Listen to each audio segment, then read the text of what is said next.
guys! Good morning, good morning, good morning. This is Tita Mayang. So, samahan niyo ako sa Get Ready with me. So, today po ay may lakad tayo. So, time check. Ano na bang oras? So, time check, it's 11 a.m. So, ayan guys. Mayroon tayong ganap ngayon. So, may samahan lang tayong isang tao na magkuha ng isang documents. Pero, ayun, tinawagan ko naman yung opisina na mayroong pupunta tayo doon. Sabi ko, i-ready na lang yung documents. Sabi ko, at 1 p.m. andun na kami. I-ready na lang yung documents para i-pick up namin. So, mayroon lang tayong samahan mamaya. So, ngayon, samahan niyo ako guys sa Get Ready with me. So, ayan, nakapag-eyeliner na po tayo guys because sa akin po, eyeliner is life talaga. So, ngayon naman, ang ilagay ko na lang ay ang blush on. So, ito po yung blush on natin. So, yung brand po ng blush on natin is BYS. Dahil paborito ko yung BYS. So, ayan, madalian lang na Get Ready with me.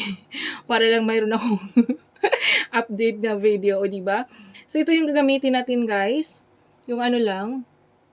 So, ayan, kunting blush on lang.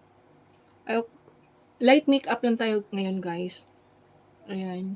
So, ayan, nakita nyo naman, naka-blazer na tayo para diretso-diretso na yung video natin. So, ayan, kunting blush on. Nakita nyo ba, guys? So, kunting blush on. So, ayan, wag nyo yung pansinin yung pimples ko. So, ayan, na tayo,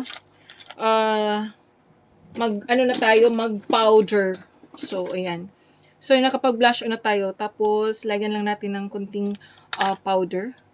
Ayan. So, yung powder ko na ginamit ko, guys, ay ang brand ay Into 8. So, alam nyo na yun. So, Into 8. So, sa mga maraming nagtanong, guys, kung yung about sa kilay ko. Yung kilay ko, guys, original yan, ha. Hindi yan lapis. Ayan. Original yan. Hindi yan lapis talaga. So, ayan, nakapag-eyeliner na tayo, nakapag-blush on, nakapag-powder na tayo. So, ang gagawin naman natin ay ito yung lipstick. So, ayan. So, ang lipstick ko, guys, ay O2 or O2O. So, ayan. Yun lang naman. So, since nasa lang tayo, madalian lang tayo ngayon, hindi tayo walang heavy makeup, light makeup lang po. So, ayan, lipstick ko. Kunti lang. Yung lipstick ko, guys, ibinabagay ko lang sa suot ko. So, yung suot ko ngayon, medyo rug tayo. Naka-rubber shoes, naka-ripped jeans, ganun. So, naka-lipstick na tayo, guys. Yan lang po. And then, ito na yung relo ko na hindi pwedeng mawala sa akin. So, ayan. So, ang suot natin ngayon, naka-ripped jeans tayo, naka-blazer. Saglit lang tayo ngayon, guys. 1 p.m. yung schedule. O, paulit-ulit ako. 1 p.m. yung schedule. Pero, ayun, pinaready ko na yun, yung documents. Para wala nang gaanong lalakarin. So, yung ginamit ko, guys, ay yung, makeup settings. So, ayan, yung ginagamit ko. Ginagamit ko makeup settings para yung face ko, para siyang, looking fresh pa rin.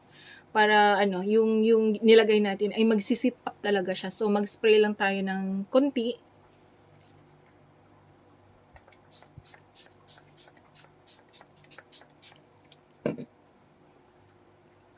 Tapos, paano lang natin? Ipa-dry lang natin. Saglit. So, ayan. Para looking fresh pa rin tayo. Tingnan nyo, guys. So, para magsisit up talaga yung para looking fresh lang tayo. Kahit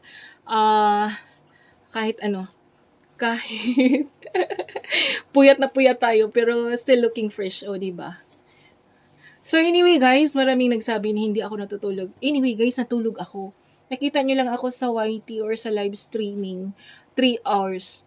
So, ayan. Pag pumunta ako ng mga iba't ibang live, maraming browser in-open ko dun sa laptop ko. Kaya nakadalaw ako ng maraming na nag-LS, na mga members natin, mga gifters natin. So, ayan, mga kaibigan natin dito sa YT World. So, ayan, guys. Tapos na po tayo. Nakapag-makeup na tayo, nakapag-light makeup. So, naka-earrings na tayo. Nakapag-relo na tayo. So, ang gagamitin natin yung bag, guys, ay yung gagamitin kong bag ay paborito ko. Ito yung paborito kong bag. So, siya, two-way bag. Pwede siya mabagpack, pwede din siya shoulder bag. So, yan. So, ito yung bag ko. Ay, from Shein. So, mag-outfit check po tayo. Ito yung blazer ko is from Shein. Yung, inner ko is from Shein. So, ito guys. Saglit lang. So, ito yung suot natin. So, ayan lang. Medyo rugged lang po tayo. So, yung suot ko, ayan, blazer Shein. Inner Shein. So, naka-ripped jeans lang po tayo. Naka-rubber shoes. Ayan. So, ito po yung ripped jeans. Oh, yan. So, yung kabuuan natin, guys, yung outfit natin, ganito. So, ayan lang. So, simple lang ngayon ang suot natin dahil saglit lang tayo doon. Kukuha lang tayo ng documents. After makuha namin yung documents, ay uuwi na din agad. Oh, see? So, anyway guys, thank you so much sa inyong suporta palagi sa aking live stream. Ayan, taos puso po ako nagpapasalamat sa mga iba't ibang teams. Ayan, thank you so much sa ating mga kaibigan dito sa YT World. Kahit busy kayo, ayan, thank you so much guys. Ayan, magpapaalam na po ako sa inyo. Tapos na po tayo sa ating Get Ready With Me. So, this is Tita Mayang, signing off. Bye everyone!